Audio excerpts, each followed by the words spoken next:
What's going on, guys? ¿Cómo están? BugaLuis here. Welcome back to another video here on the channel. And today, at the moment of recording this video, I will already be taking a plane to Barcelona to watch the anticipated game between, well, our team and Manchester United in the Champions League. So, if you want to stay up to date to vlogs and videos I produce from the city itself, be sure to stay tuned to the channel because I'll be doing as much as I can from there. So, with that being said, let's head right into the match preview I have prepared for you guys. And once again, I apologize because of no face cam in this video, but I already packed the camera, all of those things, and honestly the microphone is the only thing I'm leaving behind.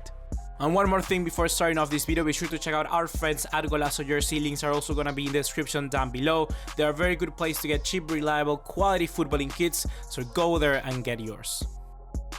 So when it comes to the match preview of a quarterfinal game in the second leg where everything is up for grabs, where everything is still to be decided, you would normally expect a wonderful in-depth analysis, but in all honesty I think it's much more straightforward than people may actually believe. Not because Barcelona are going to win this by a landslide, no, I do not believe that. I believe that there's only few things that can alter actually the result of this game, and I'll explain them neatly in this preview.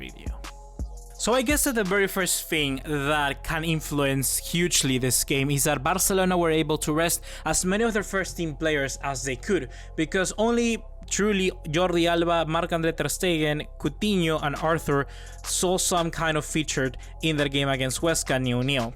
The others like Messi, Rakitic, Piqué, Busquets, all of them very crucial important players for the spine of our team, had complete full 90-minute rest, and even more because they didn't have to travel to Huesca. I guess the counter argument to this would be that you would like your players to maintain that constant state of mind so that they don't have to use the minutes in the actual game to get back into rhythm, but I completely disagree in this particular situation. This game, I'm not afraid to say it, but it was completely useless. Against Huesca, Messi shouldn't have even waken out of bed thinking about what he was going to do against. Honestly, no. It was completely utterly useless. It didn't serve any kind of purpose at all. And I want those players to continue in the head of the Champions League. If we had that turnaround where they have to focus going from the Champions League to La Liga, there's certainly something that is gonna switch off at that moment, at that state of mind. What I was saying before, by keeping them out of the game, they're going to be constantly thinking about the Champions League, and just by thinking on the Champions League is much more of an improvement than what happened to Barcelona last year, because last year we won a 4-1 first leg against Roma at the Camp Nou, a leg where of course it was kind of like a gluttony of a result, you know. It was a 4-1 with 2 own goals, but it didn't show any kind of performance because of, well, those 2 own goals. Barcelona didn't do enough to deserve that result, and yet the players received the motivational boost that comes with the numbers, that comes with the result, and by that manner, as a consequence of it, they could forget about the Champions League. And honestly, going and stepping on the Roma field at the Olímpico, of course, was going to be a lot more easier for them in their mind because they already had that result. Here, the tables are turned. Barcelona don't have a good result. Barcelona, those key players, haven't played a single minute in La Liga this weekend, and they're going to be focusing, their mind is going to be switched on champions, and that's exactly what I wanted to see, because just by having that, we're improving a lot more than what we did last season against Roma, last season in the quarterfinals. So yes, this for me is the absolute key. I know I said 1 or 2 things, but basically this is the only one thing I wanted to mention. I'm sorry about that. but yeah, this is gonna be the absolute key when it comes. The players need to thrive on this state of mind, because we have so much more to lose, and when you have that pressure, it can really lead you forward. It sounds so weird because normally you say you don't want pressure, but sometimes you just gotta live in the moment. Honestly, it's what I want to see Messi and company do. The last time Barcelona had a game like this, a game where everything surrounded this crucial moment, was against PSG. And what happened? We managed to win 6-1.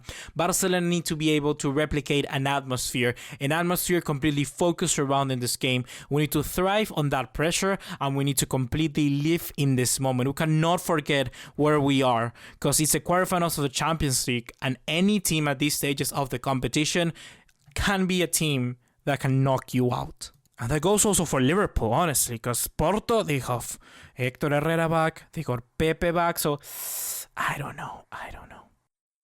When it comes to Manchester United, I believe that the discussion follows very similar lines. Like Solskjaer gave 55 minutes rest to Marcus Rashford and not a single minute to Victor Lindelof or Scott McTominay. I believe this gives us a little bit of a food on how are they going to play in the Camp Nou. I believe they're going to sit back, really. That's how they're going to have to do it, because Barcelona, bigger pitch, stadium support, all of that, certainly going to be the team imposing and proposing the football. That is something that United showed at Old Trafford. Sometimes they were the team controlling the football. Tottenham did the very same thing to Manchester City, and similar things like that, you know. Being at home does give you a little bit of an edge. So it was United's turn last week, and now it's our turn to do so. I'm not saying that Manchester United cannot impose their football at Camp Nou, but it's going to be certainly a lot more difficult because not too many teams get to do it. So by resting those key players, it does really tell me that Solskjaer is planning to counter-attack. Having your key defender off, having McTominay alongside Piqué, one of the best players in the first leg, which was also running around the field, completely intercepting everything that came their way. And then Marcus Rashford, the head of the arrow, you know, the head of the counter-attack. Having those players rested, it's a very good indication. There's one more thing I would like to point out in the game between West Ham and United that happened over the weekend, and that is that he tried out Juan Mata. Juan Mata is a player which I do like, I enjoy, because he's such a creative phenomenon that sometimes he can be a real nuisance how much he actually creates. He tried him out, or he played well in the number 10 position. He has played there before, certainly.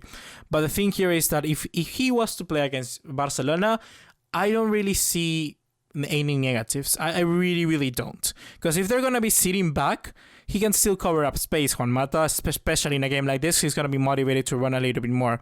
Perhaps tracking back in the transition to defense may not be the best, but those situations for United are going to happen as often. And he could be the main key to do that first pass. You know, you get it out for the defense, it falls to Juan Mata, and he does the clinical pass to one of the forwards running, like Martial, like Lingard, like Rashford. Juan Mata serves there perfectly. And also with having someone like Fred or McTominay in behind doing the constant work, and someone like Pogba alongside him in the attacking midfield positions to try and get forward the team, they're going to have a pretty deadly counterattack. They're going to have a pretty organized counterattack. So Barcelona, beware. Beware of transitions. And before moving on into the potential 11s, there's one more thing that I want to cover for each team. In the case of Barcelona, who is going to play up front? Is it going to be Philippe Coutinho? Is it going to be Malcolm? Is it going to be Dembélé? Or is it going to be what I said in my reaction post-Huesca game?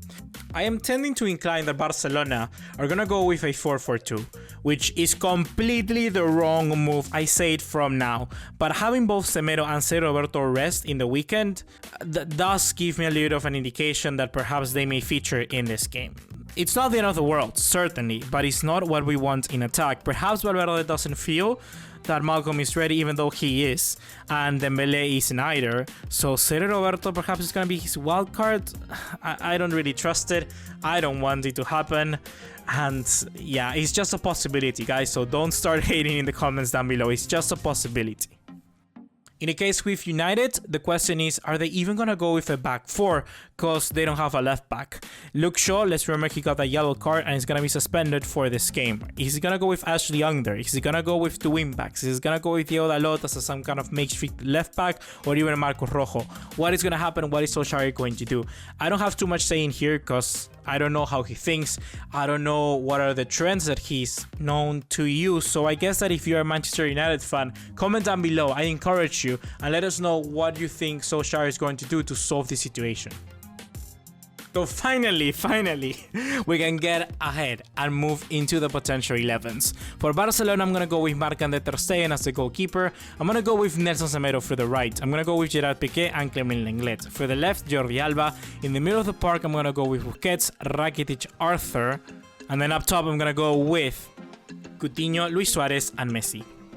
If it was up to me, I would go with Malcolm, but Coutinho is just certainly going to get the starting spot. And I also do believe that by the way the game is going to be played, we're going to see something very, very similar to that game between United and PSG at the Parc des Princes. We're going to see a team, in this case Barcelona, representing PSG, and trying to just get in behind of Manchester United, try to break them down.